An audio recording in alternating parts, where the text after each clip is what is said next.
चलो यार दिमाग लगाना। अब हम बात कर रहे हैं कि लाइट जब रेयरर से डेंसर मीडियम में जाती है तो कैसे बेंड करती है, और जब डेंसर से रेयरर में वापस आएगी तो कैसे बेंड करेगी। मतलब ये कि लाइट ट्रेवल करते समय जब मीडियम चेंज होता है तो कैसे कैसे अपनी डायरेक्शंस को चेंज करती है। ठीक है, रेयरर का मतलब है वो मीडियम जिसकी डेंसिटी कम है एज कम्पेयर टू दूसरा मीडियम जिसको बोलेंगे हम डेंसर।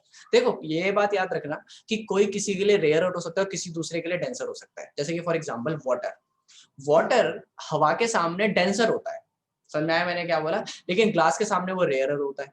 समझ में आया। जैसे कि मान लो फॉर एग्जांपल एक जगह पर मैं ताकतवर हूँ, है ना, तो क्या पता दूसरी जगह पर मेरे से भी ज्यादा ताकतवर कोई हो।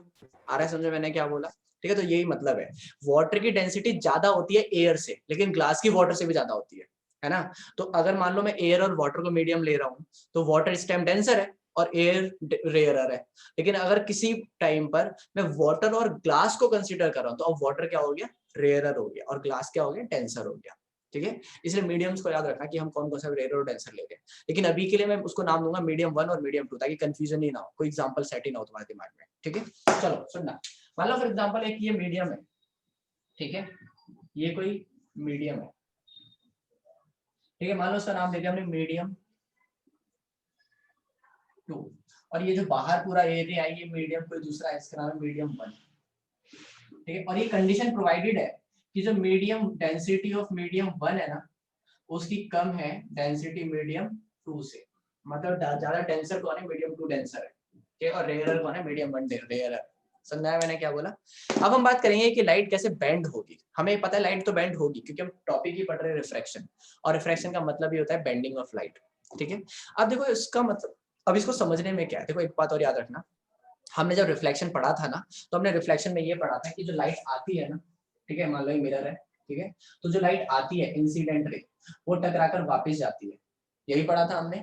लेकिन ये कितने एंगल से जाती है और कितने एंगल से वापस जाती है, इसको समझने के लिए हमने बीच में एक लाइन खींची थी जो क्या थी, नॉर्मल रे थी। नॉर्मल रे एक तरह का आइडिया दे देती है कि ये वाला एंगल कितना है और ये वाला एंगल कितना है, तो बीच में हमेशा नॉर्मल रे खींचते हैं। मतलब नॉर्मल का मतलब होता है स्टैंडर्ड। मान लो फॉर एग्जांपल मैं बोल रहा हूँ कि ये बच्चे की हाइट तो बहुत ज्यादा है और इस बच्चे की हाइट बहुत कम है, कोई स्टैंडर्ड तो सेट करा होगा ना मैंने, तभी तो मैं बोल रहा हूँ कि इसकी हाइट बहुत ज्यादा है ना। मान लो फॉर एग्जांपल किसी की हाइट 6 फीट है, ठीक है, तो मैं बोलूंगा यार इसकी हाइट तो ज्यादा है। किसी की 7 फीट है तो मैं बोलूंगा इसकी हाइट बहुत ज्यादा है, क्योंकि मैंने स्टैंडर्ड 5 फीट को माना हुआ है ना। अगर मैं स्टैंडर्ड ही 1 फीट मानूंगा तो 5 फीट भी बहुत ज्यादा है ना, लेकिन मैंने स्टैंडर्ड 5 फीट माना हुआ है। आया समझ मैंने क्या बोला। तो कुछ स्टैंडर्ड लेना पड़ेगा, तो नॉर्मल रे हमेशा हमारी स्टैंडर्ड होती है, और नॉर्मल रे याद रखना इस बात को, नॉर्मल रे हमेशा सरफेस के परपेंडिकुलर होती है। मैं तुम्हें एग्जांपल देता हूं, सुनो। देखो अभी सरफेस ऐसे था तो परपेंडिकुलर ऐसे आया था, 90 डिग्री है वो, सॉरी नॉर्मल ऐसे आया था तो परपेंडिकुलर है ना, है कि नहीं। सरफेस अगर ऐसे होगा तो परपेंडिकुलर नॉर्मल ऐसे आएगा क्योंकि परपेंडिकुलर ऐसे है। अगर सरफेस टेढ़ा हुआ तो ये भी टेढ़ा ही आएगा क्योंकि सरफेस के 90 डिग्री होना चाहिए। ठीक है, तो नॉर्मल हमेशा सरफेस के परपेंडिकुलर होता है, ये बात ध्यान रखना बस। ठीक है, चलो आगे बढ़ते हैं। अब हुआ ये कि मैंने यहाँ से एक टॉर्च ली, टॉर्च की रे मार रहा हूँ मैं यहाँ से, तो लाइट जो मैं मार रहा हूँ उसका नाम क्या होगा, इंसिडेंट रे होगा। तो ये कौन सी रे होगी, इंसिडेंट रे। पता है ना रे, इंसिडेंट रे का मतलब क्या, जो लाइट मैं फेंक रहा हूँ। मान लो मेरे पास कोई टॉर्च है, उस टॉर्च को मैंने ऑन करा तो इंसिडेंट रे। और ये एरोज याद रखना, पूरे चैप्टर में एरोज का बहुत इंपॉर्टेंस है, क्योंकि एरोज का याद नहीं रखोगे तो तुम्हें पता ही नहीं लगेगा लाइट कहाँ से कहाँ जा रही है। ठीक है, सुनना। अब ये लाइट मीडियम चेंज कर रही है, ठीक है, अब रेयरर से डेंसर में जा रही है, क्योंकि मीडियम 1 क्या है, रेयरर है, तो रेयरर से डेंसर में जा रही है। तो मीडियम 1 रेयरर है और ये डेंसर है, मतलब उसकी डेंसिटी ज्यादा है। अब अगर लाइट रेयरर से डेंसर में जाती है तो लाइट क्या होती है वो समझेंगे, लेकिन पहले हमें नॉर्मल खींचना पड़ेगा, क्योंकि नॉर्मल से ही तो कंपेयर कर पाओगे आप, है कि नहीं। और नॉर्मल क्या होता है, सरफेस के परपेंडिकुलर होता है। इस बार सरफेस ऐसे में है तो परपेंडिकुलर कैसे आएगा, ऐसे आएगा, तो परपेंडिकुलर कुछ नॉर्मल कुछ इस तरीके से आएगा। ये मान लो इस नॉर्मल को मैं नाम देता हूँ एन, ठीक, और ये इंसिडेंट रे। यहाँ तक समझ आया मैंने क्या बोला, पक्का समझ आ रहा है क्या कह रहा हूँ, अब दिमाग लगाना। ये जो रे है ये नॉर्मली ऐसे जानी चाहिए थी, ये रे ऐसे जानी चाहिए थी कुछ, ठीक है, ये क्या है, नॉर्मल रे है, और नॉर्मल रे कुछ इस तरीके से जानी चाहिए थी। पक्का समझ आया मैंने क्या बोला। लेकिन कॉन्सेप्ट क्या है, रिफ्रैक्शन, लाइट बेंड तो होगी, मीडियम चेंज हो रहा है, लाइट तो बेंड होगी। जानी ऐसे चाहिए थी लेकिन जाएगी थोड़ी, क्यों नहीं जाएगी, क्योंकि लाइट बेंड होगी भाई साहब। और जब लाइट बेंड होगी तो किधर की तरफ होगी, अब ये क्वेश्चन अराइज होता है। समझ में आया मैंने क्या बोला? तो एक बात दिमाग में बिठा लो, जब भी लाइट ट्रेवल करती है रेयरर मीडियम से डेंसर मीडियम की तरफ, जब भी लाइट ट्रेवल करती है रेयरर मीडियम से डेंसर मीडियम की तरफ, तो लाइट नॉर्मल के पास आती है। नहीं आया समझ में? देखो दो तरीके हैं, या तो जो रे आ रही है वो या तो इसके इधर जाएगी या तो इसके इधर आएगी, ठीक है? लाइट ट्रेवल कर रही है रेयरर से डेंसर में, आगे समझ में क्या बोला? कहां पर ट्रेवल कर रही है? रेयरर से डेंसर में, तो लाइट नॉर्मल के पास आएगी, नॉर्मल ये रहा, तो नॉर्मल के पास आएगी कुछ इस तरीके से। समझाया मैंने? कहा जानी ऐसे चाहिए थी लेकिन गई ऐसे है। समझ में आया? और इधर की तरफ जाती है फिर इधर की तरफ जाती है, इधर की तरफ क्यों आई है? क्योंकि रेयर से डेंसर में जा रही है। समझ में आया मैंने क्या होगा? तो एक बात याद रखो, रेयर से जब भी डेंसर में लाइट जाएगी तो वो नॉर्मल के पास जाएगी। समझ में आया मैंने क्या बोला? इफ अ रे travels from rarer medium to denser medium, light always come close to normal ray. समझ में आया मैंने क्या बोला? पक्का समझ में आ रहा है मैं क्या कह रहा हूँ? तो यहाँ का फिनोमेना खत्म हो गया और ये लाइट यहाँ से निकलने की कोशिश करेगी, ये खत्म हो गया यहाँ पर। समझ में आया मैंने क्या बोला? मान लो फॉर एग्जांपल किसी दिन किसी ने बोला कि यार भैया आपने रेयर से डेंसर का तो बता दिया, मान लो कभी मेरे पास क्वेश्चन आ गया डेंसर से रेयर जा रही है लाइट, तो क्या होगा? आ रहा है समझ में क्या बोला? क्योंकि लाइट रेयर से डेंसर में जा रही है तो मुझे पता है नॉर्मल के पास है, लेकिन अगर डेंसर से रेयर में जा रही है तो क्या होगा? जरा ये बताना जरा। चलो दोबारा पता करते हैं। तो इसका मतलब मुझे इस रे की जरूरत है। अब इस रे की जरूरत है तो मेरे को दोबारा नॉर्मल खींचना पड़ेगा, क्योंकि नॉर्मली से ही कंपेयर करा जाता है ना भाई। तो दोबारा नॉर्मल खींचते हैं। चलो सुनना, ये रही हमारी नॉर्मल रे, ये रही हमारी नॉर्मल रे। मान लो इस वाले नॉर्मल को मैं एन डैश बोल देता हूँ, दिखाई दे रहा है ना? ठीक है, इसको एन डैश बोल देता हूँ। समझ आया मैंने क्या बोला? अब दिमाग लगाना जरा ध्यान से। ये रे कुछ इस तरीके से जानी चाहिए थी, ठीक है? जो रे नहीं जाती और हमें लगता है कि ऐसे जानी चाहिए थी, वो हम डॉटेड लाइन यूज कर रहे हैं, ठीक है? रिफ्लेक्शन की तरह नहीं है। रिफ्लेक्शन में क्या होता था कि मिरर के उधर को जो भी काम करते थे वो डॉटेड लाइन से करते थे। यहाँ पे ऐसा नहीं है, यहाँ पर हर जगह रे जाती है, तो यहाँ पे कोई डॉटेड लाइन यूज नहीं करेंगे हम, कहीं पर भी डॉटेड लाइन यूज नहीं करेंगे। बस यहाँ पर इसलिए कर रहे हैं डॉटेड लाइन की दिखाने के लिए, यहाँ पे जा सकती थी लेकिन गई नहीं। वहां पे भी तो ऐसे होता था, है ना? चलो सुनना, तो ये रे ऐसे जानी चाहिए थी, लेकिन अब ये ट्रेवल कर रही है डेंसर से रेयरर में। समझ में आया मैंने क्या बोला? अब ये रे ट्रेवल कर रही है डेंसर से रेयरर में। अब जब डेंसर से रेयरर में ट्रेवल करती है तो रे नॉर्मल से दूर जाती है। समझ में आया मैंने क्या बोला? जब रेयरर से डेंसर में आ रही थी नॉर्मल के पास, और जब डेंसर से रेयरर में आ रही है तो नॉर्मल से दूर। तो जानी यहाँ से चाहिए थी लेकिन जाएगी कहाँ से? यहाँ से जाएगी। बताओ किसी को समझ में नहीं आया तो? पक्का समझ में आया मैंने क्या बोला? समझ में आ रहा है मैं क्या कह रहा हूँ? कोई भी रे, म्यूट मत अनम्यूट मत करना कोई भी अपने आप को, पहले मुझे समझाने दो। कोई भी रे डेंसर से रेयरर में जाती थी, ठीक है? सॉरी, रेयरर से डेंसर में जाती थी, नॉर्मल के पास आती थी। और अगर कोई भी रे डेंसर से रेयरर में जाती है, नॉर्मल से दूर जाती है। पक्का समझ में आया मैंने क्या बोला? If a ray travels from rarer medium to denser medium, if a ray travels from rarer medium to denser medium, it comes close to the normal ray. And if a ray travels from denser to rarer, it gets away from the normal ray. खत्म। बताओ किसी को समझ में नहीं आया तो बताओ। अब मैं एंगल्स की बात करने वाला हूँ, लेकिन अगर किसी को यहाँ तक समझ नहीं आया, एंगल्स में कुछ भी नहीं है, बहुत ही आसान है। तो ये अगर किसी को समझ में नहीं आया तो पूछो। समझ में आया मैंने क्या बोला? सिंपल सा लॉजिक है। अब एक बच्चा खड़ा हुआ जो ध्यान से सारी बातें सुन रहा था और कहता इधर आओ। मैंने बोला पहले तो तमीज से बोल। कहता अरे भैया इधर तो आओ, ठंडा भी हो गया गर्म। मैंने बोला कुछ भी मंगा ले। कह रहा पहले आंसर दो एक। उसने बोला कि एक बात बताओ, लाइट रेयरर से डेंसर में जा रही है, डेंसर से रेयरर में जा रही है। मैंने बोला ठीक है। कह रहा आपने ये भी बताया कि रेयरर से डेंसर में जाती है नॉर्मल के पास, और डेंसर से रेयरर में जा रही है तो नॉर्मल से दूर। लेकिन लाइट मूव क्यों कर रही है? मेरे को ये समझ नहीं आया। ये ठीक है, लाइट रेयरर से डेंसर में जा रही है तो नॉर्मल के पास, क्यों भाई सीधे क्यों नहीं गई? इसका सिंपल सा आंसर है, एक डाउट आ रहा है मेरा। एक सेकंड। इसका सिंपल सा आंसर है, वो ये आंसर है कि जो लाइट ट्रेवल कर रही थी ना रेयरर से डेंसर में, तो लाइट की स्पीड में चेंज आया। खुद सोचो, तुम हवा में भाग रहे हो, रोड पर भाग रहे हो एक, ठीक है? तुम तब भाग रहे हो, और अब मैं तुम्हें किसी रेत वाली चीज पे भगा रहा हूँ, तब भाग रहे हो। और अब मैं तुम्हें पानी में भगा रहा हूँ, तो तुम्हारी स्पीड सबसे ज्यादा कब होगी? जब तुम रोड पे भाग रहे थे। और स्पीड कम कब हो जाएगी? जब तुम रेत में भागोगे। और स्पीड कब कम हो जाएगी? जब तुम पानी में भागोगे। समझ में आ रहा है? क्यों? क्योंकि तुम्हारा मीडियम चेंज हो रहा है। अब जब तुम्हारा मीडियम चेंज हो रहा है, तुम्हारी स्पीड पे भी असर पड़ रहा है, सेम लाइट के साथ। लाइट जब एयर में जाती है तो उसकी स्पीड को रोकने वाला कोई नहीं है, वो बहुत तेजी से ट्रेवल करती है। जब वो वाटर में जाती है तो उसको थोड़ी सी रुकावट मिलती है, रेजिस्टेंस मिलती है, तो उसकी स्पीड थोड़ी सी स्लो डाउन हो जाती है, और स्लो डाउन की वजह से उसकी डायरेक्शन चेंज होने लग जाती है। समझ में आया? और जब वो और ज्यादा डेंसर में चले जाए अगर, तो उसकी स्पीड और कम हो जाएगी, और मान लो उसको दोबारा एयर मिल जाए तो दोबारा स्पीड बढ़ जाएगी और दोबारा अपनी नॉर्मल पोजीशन पे आ जाएगी। आया समझ में मैंने क्या बोला? पक्का समझ में आ रहा है मैं क्या कह रहा हूँ? रुक जा, भी मेरे को पढ़ने दे। हर जगह आपसे ताकतवर है, जैसे मैं एक मारूंगा ना, जोक मारेगी तो। भैया रे रेयरर से डेंसर में गई तो नीचे की तरफ क्यों बेंड हुई, ऊपर की तरफ क्यों नहीं? यही तो मैंने बोला अनुभव, अब समझ में आ गया होगा शायद तेरे को ये, ठीक है, कि स्पीड में चेंज आया। ठीक है, स्पीड अब देखो, स्पीड यहाँ पे तेज थी और डेंसर में कम हो गई स्पीड, क्योंकि पार्टिकल्स ज्यादा टाइटली पैक्ड है तो रे को निकलने में बहुत ज्यादा मुश्किल हो रही है, इसलिए उसकी स्पीड कम हुई तो डायरेक्शन चेंज हो गई, तो नॉर्मल के पास आ गए। अब जैसे ही यहाँ पर आई तो स्पीड दोबारा बढ़ गई, क्योंकि अब रेयर मीडियम आ गया तो इसकी स्पीड जैसी बढ़ी तो ये नॉर्मल से और दूर भागने लग गई। ठीक है, आगे सुना भैया, हम कैसे पता चलेगा कि वो कौन सा पूछ रहा है? रेयर से अबे बताएगा वो साफ साफ बोलेगा कि light travels from this medium to this medium, तो ये तेरे को पता होना चाहिए कि रेयर है या डेंसर। मान लो उसने बोल दिया लाइट ट्रेवल करे एयर से ग्लास में, तो तेरे को इतना तो पता होना चाहिए ना कि एयर रेयरर होती है और ग्लास हमेशा डेंसर होगा, कम उन दोनों के कंपैरिजन में। ये तो मैंने पहले ही बता दिया था पिछले सेशन में। पूछ मुकुल, क्या पूछना है?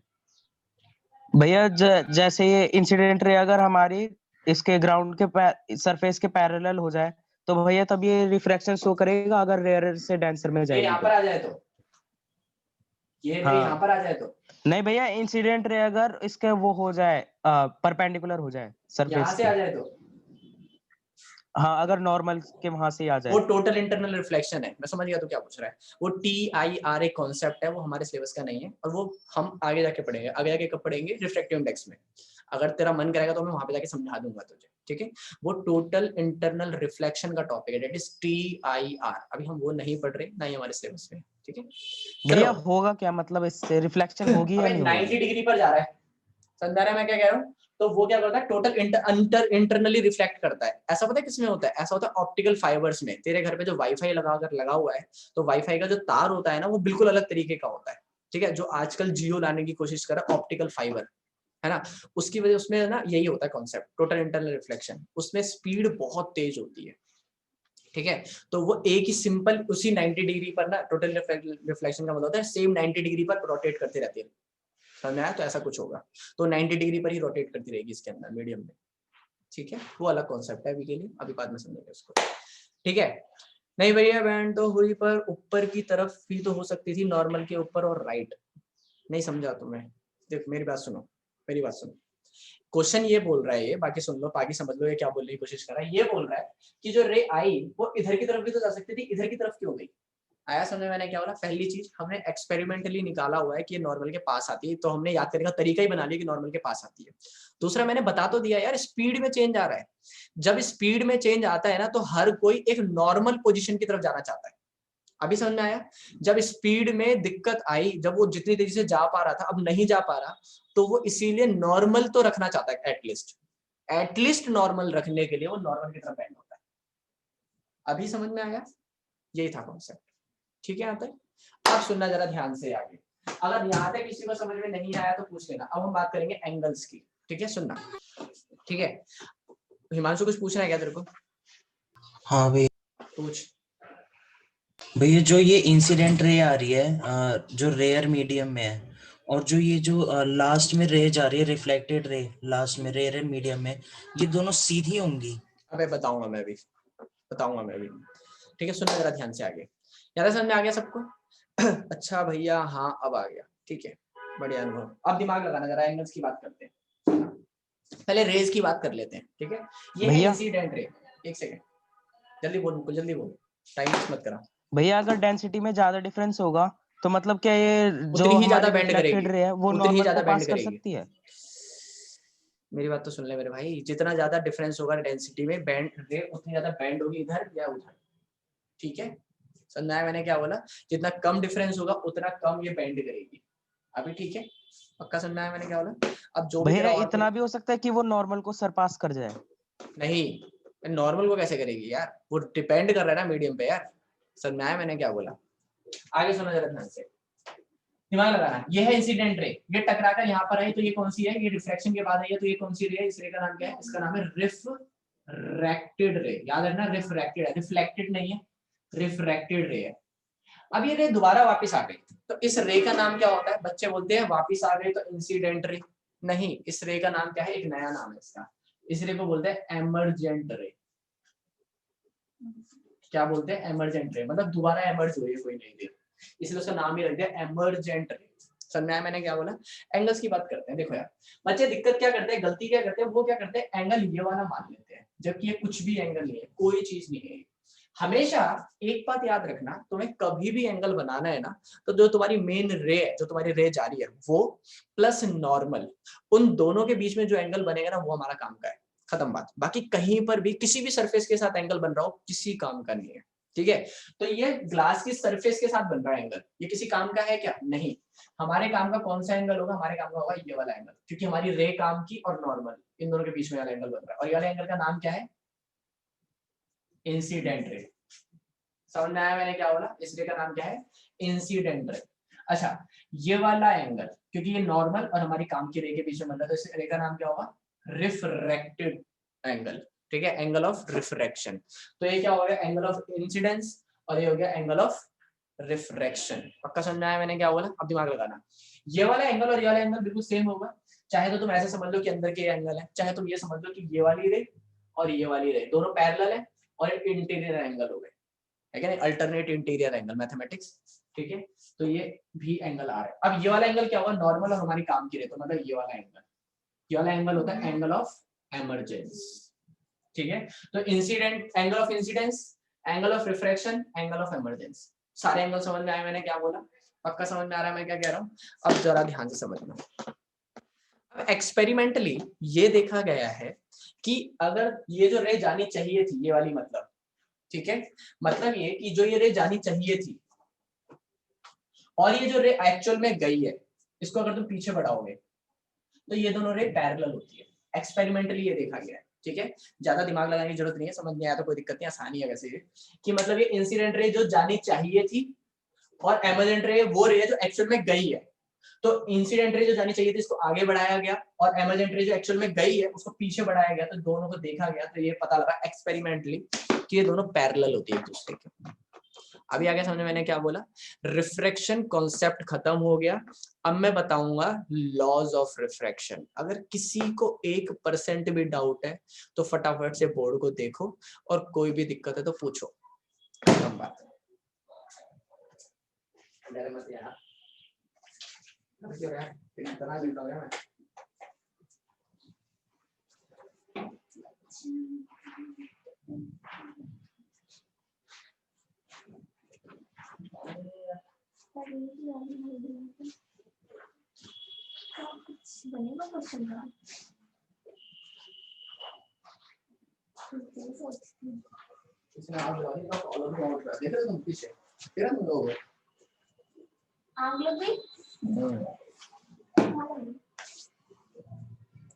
Angle of incidence is not equal to, ये तो पढ़ेंगे ना यार अंश।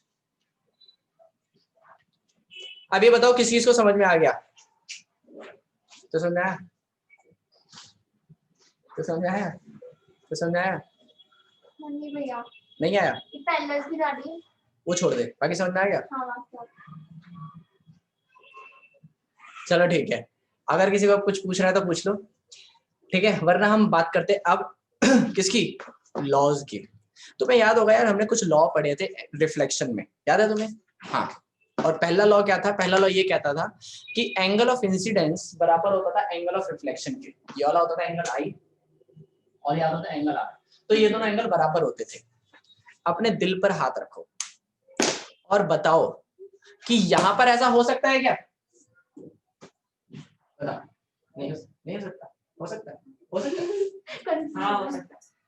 भाई बताओ ऐसा हो सकता है, जल्दी बोलो, चलो तुम्हारा टेस्ट ही ले लेते हैं। नहीं हो सकता भाई, तूने दिल पे हाथ नहीं रखा ना तभी तेरा आंसर नहीं आया।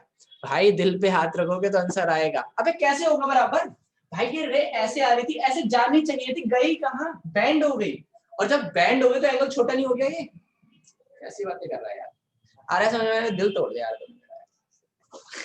ठीक है सुनना जरा, भाई एंगल आई और एंगल आर यहाँ पे बराबर ही नहीं है, ठीक है। अच्छा वो छोड़ो, इसका दूसरा लॉ याद है तुम्हें, इंसिडेंट रे, नॉर्मल रे और रिफ्लेक्टेड रे तीनों सेम प्लेन में लाई करते हैं, ये था ना इसका दूसरा लॉ। वो दूसरा लॉ इसका पहला लॉ है, ठीक है। और लॉ क्या कहता है कि इंसिडेंट रे, रिफ्रैक्टेड रे और नॉर्मल रे तीनों सेम प्लेन में लाई करती है। प्लेन का मतलब क्या होता है? प्लेन का मतलब होता है सरफेस, ठीक है। और मान लो फॉर एग्जांपल जैसे मैं इसके ऊपर बता रहा था, मान लो ये सरफेस है, तो इंसिडेंट रे यहाँ पर है, रिफ्रैक्टेड रे यहाँ पर है और नॉर्मल भी यहीं पर है, तो तीनों सेम साइड पर लाई कर रही है ना, इसलिए सेम प्लेन है ये। और जब ये सेम प्लेन के ऊपर लाई कर रही है, इसीलिए हम बोल रहे हैं कि ये कौन सा है, ये इसीलिए इसको बोल रहे हैं कि ये तीनों सेम प्लेन में लाई करते हैं। तो इसका मतलब ये कि उसका लास्ट लॉ, ठीक है, उसका लास्ट लॉ इसका पहला लॉ है, मतलब उसका दूसरा लॉ इसका पहला लॉ है। पहला लॉ समझ में आ गया होगा, समझ में आया मैंने क्या बोला, ठीक है। तो सुनना जरा ध्यान से, मैं यहाँ पे लिखा, दिमाग लगाना, ठीक है। तो इसका पहला लॉ ये है कि इंसिडेंट रे, रिफ्रैक्टेड रे, रिफ्रैक्टेड बोल रहा हूं मैं, याद रखना, जब तक रिफ्लेक्शन चल रहा था तब तक रिफ्लेक्टेड रे बोलता था मैं, अब जब रिफ्रैक्शन चल रहा है तो रिफ्रैक्टेड रे बोल रहा हूँ। इंसिडेंट रे, रिफ्लेक्टेड रे और नॉर्मल रे all lie in same plane, सारे के सारे क्या करते हैं, सेम प्लेन में लाई करते हैं। पक्का समझ में आया मैंने क्या बोला? दूसरा लॉ इंपॉर्टेंट है, सुनना। दूसरा लॉ देखो यार, हमें साफ साफ पता लग रहा है कि एंगल आई एंगल आर के बराबर नहीं है, बताओ है नहीं है, है ना। तो इसीलिए इस लॉ को कैसे मॉडिफाई किया गया, तो सुनना जरा ध्यान से। सेकंड लॉ ये कहता है, सेकंड लॉ ये कहता है sine of angle i, sine of angle i को रेशियो निकाला जाए साइन ऑफ एंगल आर के साथ, है ना, तो वो हमेशा कांस्टेंट वैल्यू देगा। अब तुम बोलोगे कि ये साइन क्या है, तो साइन मैथमेटिकल है कि नहीं, ट्रिग्नोमेट्रिक रेशियो है, याद है, sine cos tan cot sec cosec, है ना। तो साइन ऑफ एंगल आई और साइन ऑफ एंगल आर का अगर आप रेशियो निकालोगे तो हमेशा कांस्टेंट वैल्यू आएगी। पक्का समझ आया? मैं बताता हूँ, सुनना। मान लो फॉर एग्जांपल जो तुमने लाइट फेंकी है मान लो 45 डिग्री पर है, ठीक है, और जब लाइट टकराकर वापस मतलब दूसरी साइड से जब वापस बाहर निकल रही है तो मान लो 30 डिग्री है, तो साइन 45 डिग्री की वैल्यू डाल दोगे यहाँ पर, और यहाँ पे साइन 30 डिग्री की वैल्यू डाल दोगे। मान लो साइन 45 और साइन 30 डिग्री मान लो फॉर एग्जांपल 2 आई है, तो ये वैल्यू हमेशा 2 ही आएगी। अब चाहे तुम एक्सपेरिमेंट अपने दिल्ली में बैठ के करो, चाहे मुंबई में बैठ के करो, चाहे अमेरिका में बैठ के करो, ये एक्सपेरिमेंट बिल्कुल सेम आएगा, आंसर बिल्कुल 2 ही आएगा। लेकिन यहाँ पे कंडीशन अप्लाइड है। वो क्या कंडीशन है कि जो लाइट आप यूज कर रहे हो वो सेम होनी चाहिए, और जो आप मीडियम यूज कर रहे हो, ये दोनों, ये जो पेयर ऑफ मीडिया यूज कर रहे हो ये दोनों सेम होने चाहिए।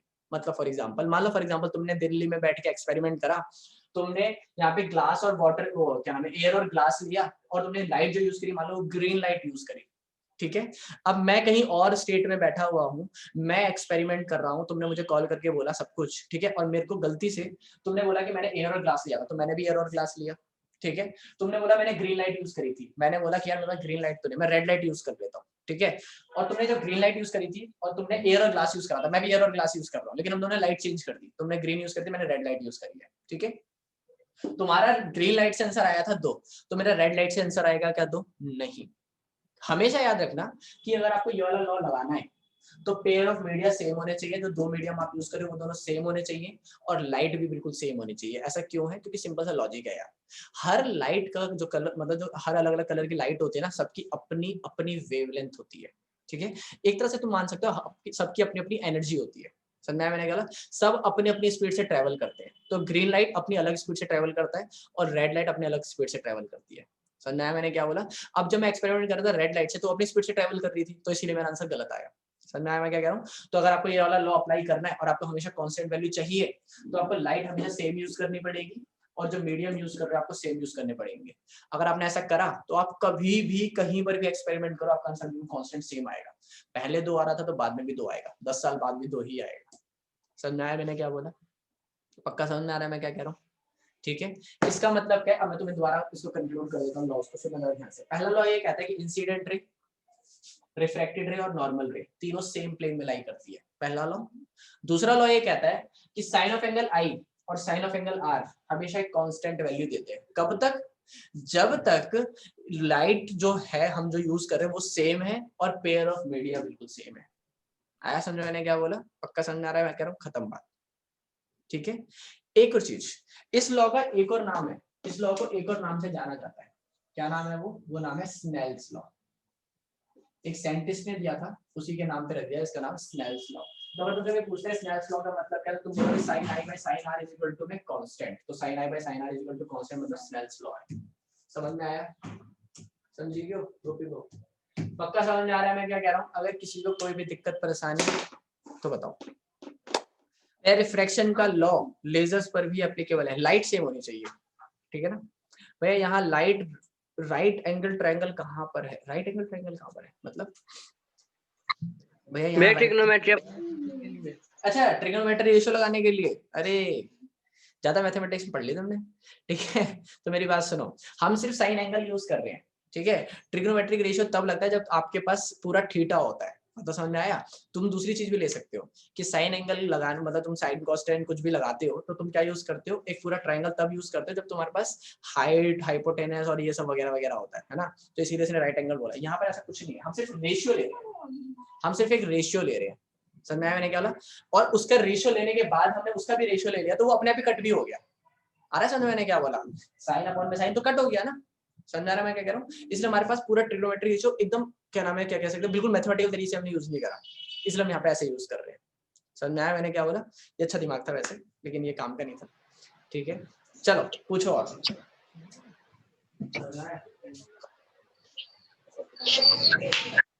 अबे म्यूट कर दे या फिर बोल बोल बोल। क्या बोल रहा है? Causes of refraction. Causes of refraction, अबे लाइट ट्रेवल कर रही है एक मीडियम से दूसरी मीडियम, यही तो सबसे बड़ा कॉज है रिफ्रैक्शन का भैया। तो साइन की वैल्यू तो डालनी पड़ेगी हमें, हाँ साइन की वैल्यू तो डालनी पड़ेगी। अबे भाई ये मैथमेटिकल कॉन्सेप्ट के अकॉर्डिंग नहीं है। मैथमेटिकल कॉन्सेप्ट में ना हम पूरा एक ट्रायंगल इसलिए बना रहे होते हैं क्योंकि उसके अंदर तुम एक तो पता नहीं अब तुम्हारे सर ने भैया ने क्या बताया मेरे को पता नहीं है, ठीक है। उसके साथ साथ ना एक वैल्यूज भी देखनी पड़ती है। मतलब मान लो फॉर एग्जांपल मैं बोल रहा हूँ कि मैं साइन कॉस टेन कॉट से कुछ भी यूज कर रहा हूँ, ठीक है, तो वो तब वैल्यू देखी जाती है जब बाकी पूरे कॉन्सेप्ट अप्लाई हो रहे होते हैं, ठीक है। यहाँ पर सिर्फ हम वैल्यू उठाकर ले रहे हैं, आया समझाने का? दूसरी बात ये कि मैंने यहाँ पे उसका भी रेशियो ले लिया तो वो तो अपने आप ही कट गया ना, तो एक एग्जैक्ट वैल्यू तो मैं तब भी नहीं ले रहा, ठीक है ना। तो इसीलिए मैं अपनी हेल्प के लिए वो यूज कर रहा हूँ बस, बाद में तो वो कट भी रहा है, उससे मेरे को क्या मतलब है? आया समझ में मैंने क्या बोला? अब तुम वैल्यू कुछ भी लो तुम्हें पता होगी, साइन वगैरह की वैल्यू तुम्हें पता है, साइन 0 कितना होता है 0, साइन 30 आता है ना उसके बाद, हाँ 30, तो 1/2 √2 1/2 अबे पता है मुझे, पढ़ मारूंगा ना, टेस्ट ले रहा था मैं तेरा। और साइन 45 1/√2 ये तो पता ही है ना, मेरे को tan 45 पता है 1 3/1 है, sin 45 3/1 बोल रहा है भाई पापी। sin 60 √3/2। अबे हाँ पता है मुझे, 0.4 1/4 2/4 3/4 4/4 ये मैंने भी याद किया हुआ है, मुझे सिखा रहा है तू? अबे तेरे जैसे बच्चे पढ़ा के छोड़ दिए मैंने। सुनो इधर भैया रूट भूल गए आप। क्या? अंडर रूट लगा दे, क्या हो गया? यहाँ तक समझ में आया मैंने क्या बोला? पहले बताओ आज की क्लास किसको समझ में आई या नहीं आई? एक बात और, अगली क्लास में बस एक छोटा सा टॉपिक पढ़ाना है मुझे, वो है रिफ्रैक्टिव इंडेक्स। उसके बाद जो स्टार्ट होगा वो है लेंसेज, ठीक है। तो जैसे मिरर पढ़ा था वैसे लेंसेज पढ़ना पड़ेगा, इसलिए प्लीज अगली क्लास मिस मत करना, इसीलिए प्लीज ध्यान से बैठना। और सबसे इंपॉर्टेंट बात कि अगली क्लास होगी या नहीं होगी वो मैं तुम्हें बता दूंगा, ठीक है। रीजन ये है कि क्योंकि मेरे को घर शिफ्ट करना है, ठीक है, मेरा मीटर नहीं लग पा रहा, पता नहीं क्या ड्रामा इंडिविजुअल वालों का, ठीक है। तो मुझे घर शिफ्ट करना है तो शायद मेरे को सामान वगैरह शिफ्ट करना पड़ेगा, ठीक है। तो शायद मैं क्लास ना ले पाऊँ, लेकिन मैं बता दूंगा पहले, ठीक है। तो अगर कोई भी दिक्कत होगी तो बता दूंगा मैं, ठीक है। बाकी इसीलिए अभी टाइम अभी छुट्टी नहीं हुई है, ठीक है, इसलिए अभी से बोल रहा हूं तुम्हें हैप्पी दिवाली, है ना, ठीक है। बाकी अभी पूछो डाउट, क्या पूछना है? कुछ भी डाउट नहीं है यार। देखो किसी का कोई डाउट नहीं आता ना, इसके दो रीजन है। सेम टू यू भैया, सेम टू यू। इसके दो रीजन है, या तो मैं बहुत अच्छा पढ़ा रहा हूँ जो कि है नहीं, मैं अच्छा नहीं पढ़ाता, अरे ऐसे तारीफ ही मत करो यार, ठीक है। और या तो तुम पढ़ते नहीं हो, जो बिल्कुल पक्का रीजन है ना। भैया क्वेश्चन दिए थे आप, अरे क्या बात बताइए सोनिया, तूने सबको फंसवा दिया ना। बता तू करके आई होमवर्क? नहीं करके आई बेटा, जो ऑफलाइन में है सुन तो लो, ऑनलाइन को तो मैं सिर्फ ऑनलाइन वालों के ऊपर तो मैं क्या करूंगा, गाली चढ़ा दूंगा, ठीक है। ठीक है, मैं नहीं चढ़ा पाऊंगा तो मेरे पास ये है ही नहीं थी, ठीक है। और जो ऑफलाइन में नहीं करके आया होमवर्क सब पिटोगे, अकेले तू पिटेगी भी नहीं, सब पिटेंगे, समझ में आया मैंने क्या बोला? अच्छा सच से बताना किस किस ने होमवर्क नहीं किया? भैया मैंने होमवर्क कर लिया, very good Mansi, very good. मैंने जा रही हूँ। दिवाली की छुट्टी दे दो, ये क्यों फोटो बर्थडे तेरा? ये फोटो भैया भेजो। नहीं नहीं फोटो मत भेजो यार, मेरी फोटो चेक नहीं कर पाता यार मैं। साढ़े अच्छा बताना जरा, चलो पहले ये बताओगे, पहले ये बताना कि आज का किस किस को समझ में आया है, ठीक है? हैंड टेस्ट करना है फटाफट। मान लो फॉर एग्जांपल क्या नाम है यहाँ पे sin 45 और जो स्टैंडर्ड वैल्यूज अगर वो है तो वैल्यू नहीं देगा। अगर मान लो फॉर एग्जांपल उसको बोलना है sin 22.5 डिग्री, sin 10 डिग्री, तो वो वैल्यू देगा, ठीक है? तो वरना जो स्टैंडर्ड वैल्यूज है ना, जैसे कि 0 डिग्री, 30 डिग्री, 45, 60 और 90, तो वो नहीं देगा वैल्यू, ठीक है? लेकिन अगर उसको इसके अलावा कोई डिग्री यूज करनी है तो उसकी वैल्यू वो देगा। कंफ्यूजन कुछ याद करने की जरूरत नहीं है तुम्हें एक्स्ट्रा। भाई मैंने साइंस से पहले ही बोल चुका, तुम्हें याद करने की कोई जरूरत नहीं है। जहां पे कोई चीज याद करने वाली आएगी ना, तुम्हारा भाई उसमें लॉजिक बताएगा, खत्म बात। समझ में आ रहा है? जैसे हमने कितनी, मैं तुम्हें कितनी बार पढ़ा चुका हूँ, है ना?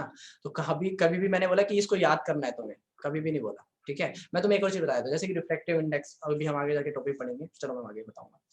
भाई इमर्जेंट रे में क्या लॉ लगेगा? कोई लॉ नहीं है। जो दो लॉ यहाँ पे लग रहे थे ना, वो दो लॉ यहाँ पे लगा दे। तो यहाँ पे sine i by sine r था, है कि नहीं? यहाँ पे लगा दे sine r by sine e, खत्म हो गया। समझ में आया मैंने क्या बोला? ठीक है भाई, अगर साइन आर 0 हो तो उसी हिसाब से सॉल्व करना है यार, 0 होगा, ठीक है? साइन आर 0 होगा तो क्या होगा, तो खुद सोच। 0 होगा तो इन्फिनिटी आंसर आएगा ना। लेकिन कभी साइन आर 0 हो सकता है? कभी कोई ऐसे इसके पैरेलल जा सकती है क्या? कैसी बातें कर रहा है यार, कभी जा सकती है? अगर तू इस रे को, इसको यहाँ से डाल फेंकेगा और वहीं से वापिस आ गया तो 0 हो सकती है।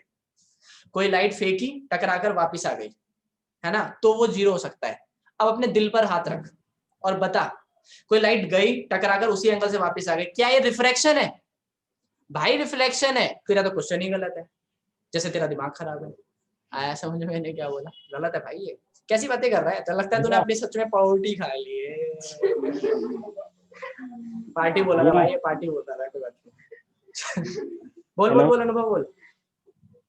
मैं ये कह रहा था कि जो sine i upon sine r है, तो उसमें आई की वैल्यू और आई और आर की वैल्यू कुछ भी डाले तो मतलब वो कांस्टेंट तो सेम ही रहेगा ना इस लॉ के अकॉर्डिंग। अच्छा हाँ, अच्छा वो बोल, हाँ वो तो सेम ही रहेगा, बिल्कुल सही बात है, ठीक है? मतलब जैसे कि मान ले फॉर एग्जांपल ये मैं बोल रहा हूँ, मान ले 45 और 30 है, वैल्यू मान ले 2 आई, ठीक है? अब जो साइन आई है ना, मान ले वो 45 की जगह पे 60 हो गया, तो इसको उसी के अकॉर्डिंग घटना पड़ेगा ताकि वैल्यू वो 2 ही रख सके। ये बोल रहा है तू, और एकदम सही बोल रहा है, ठीक है? और पूछो, हो गया खत्म? अब एक चीज सिंपल सी बात है कि भाई प्लीज यार माफ कर दो, ठीक है? माफ कर दिया। सुनो यार फीस भाई, दे दो। फीस आने समझ गया तू? भाई फीस दे दो यार भाई, देखो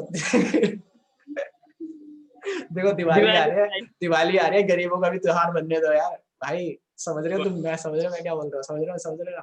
ठीक है, तो गरीबों का भी त्योहार बनने दो। अबे चुप रहेगा तू बोल ले पहले, यहाँ पे आके तेरी वीडियो हाईलाइट कर देता हूँ मैं, चुप है। यहाँ पे पैसे देखो यार, जब पैसों की बात चल रही होती है ना तो यार प्लीज बीच में मजे मत लिया करो यार, ठीक है? तो सुनो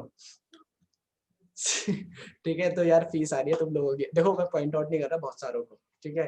तो इसीलिए पूरी फीस नहीं दे रहे, जैसे बहुत सारों की बहुत सारी फीस बची है तो पूरी फीस नहीं दे रहे, कुछ फीस दे दो, जैसे तुम्हारी दिवाली बन जाए मेरी भी बन जाए, क्या बड़ी बात है? वरना मेरे घर वालों ने प्लान बना रहे हैं वहां पे हम शिफ्ट करें, कह रहे थे वहां पे नहीं आने देंगे, मैं तुम्हारे घर आ जाऊंगा फिर ये बात याद रखना। और मैं ये ऋषभ को लेकर आऊंगा, आदित्य को लेकर आऊंगा, और आदित्य बहुत खाता है ठीक है, समझ में आया? और मैं फिर ये प्रियांशु को लेकर आऊंगा, ये दिमाग खाती है और संजय भैया को लेकर आऊंगा, ये तो पूरा घर ही खा जाएगा, ठीक है? इसलिए फीस दे दो यार हमारी। देखो संजय भैया के आंसू भी आ रहे हैं, संजय आंसू दिखाइयो ठीक है? तो इसलिए क्या भैया, YouTube पे जब डालोगे तब पेटीएम नंबर डाल देना, जो बच्चे पढ़ते हैं वो भी अबे कोई नहीं भेजता यार, जो बच्चे एक्चुअल में पढ़ रहे हैं वो तो भेज नहीं रहे, YouTube वाले बच्चे मुझे फीस भेजे, कैसी बातें कर रहा है? सर जी कोरोना के चक्कर में हमारे चिल्ड्रन डे की पार्टी मत भूल जाना। अरे तुम चिल्ड्रन थोड़ी रहे हो ठीक है, करेंगे यार, पार्टी करेंगे, जैसे ऑफलाइन क्लासेस स्टार्ट होगी ना, पक्का मेरी तरफ से ट्रीट, बोरा बेकर से दिवाली के बाद तो कर रहे हो ना ऑफलाइन चालू? क्या दिवाली के बाद? देखो मेरी बात सुनो, हाँ मेरे को यही बताना था, वैसे मेरे पास टाइम नहीं बचा, 1 मिनट बचा है, ठीक है?